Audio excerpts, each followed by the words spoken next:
Urucanco rugira kabiri rukinga ingwara y'agasama na rubor ni ngombwa ko umwana wese akwije umwaka n'igice kugira dukingire amagara yiwe.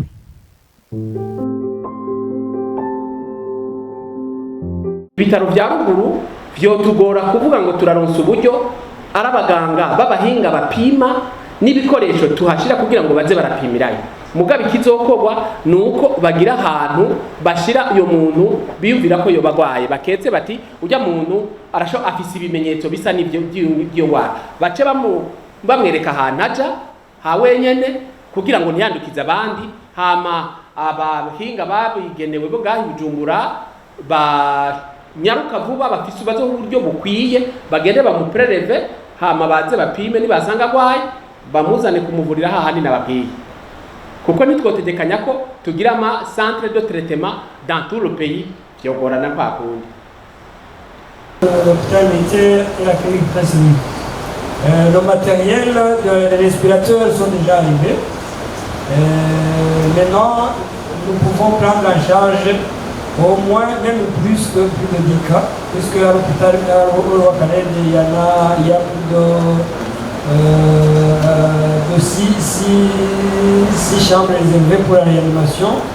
À l'hôpital militaire, il y a même plus. Et également, à la clinique, il y a moins de à peu près 3. Donc, c'est-à-dire que pour la réanimation grave, nous pouvons réanimer les 10 que vous avez évoqués.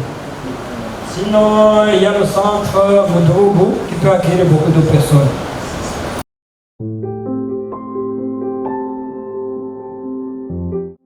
Kwikingira gusumba kuvuga ngo umuntu nzomuvura vyiza twokwikingira tutarategwa. Niho rero nariko ndababwira nti mbega ko twohava twijajara kera mu by'ukuri ikiri mu Bushinwa canke ikivugira iburaya gusa umuntu yari kuvuga ati on va amener tous les jumeurs, tout le monde va se focaliser sur l'aéroport, il y avait pas moyen yuko yodushikira itaje mu ndege. None nk'ubu ko mu Rwanda hari hamaze kuboneka abantu 17 bayigwaye kandi washaka muri abo 17 bayigwaye nta numwe arembye cyane ari muri reanimation.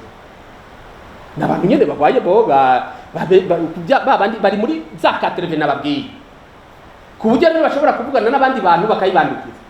Abo bayandukije bagaca bazi Burundi bashiki Burundi bagaca bayidushiramo. Urumva rero la probabilité ko twoyironka natwe ni nini. Vyiza rero je niyumvira ko twokwikingira mbere yuko tuvuga ngo umuntu niyagwara tuzomuvura, nivyo byo byiza gusumba.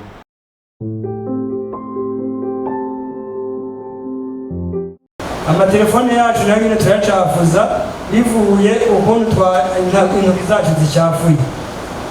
Si nous dufashe ama precaution yose no kuvuga tugakaraba. Hariho n'abagenda akaja ku mazi agaca azana ukuboko kumwe akagira ngo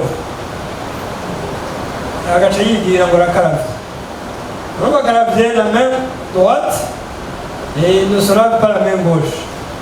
Hanyuma agaca agira ngo arakaraba.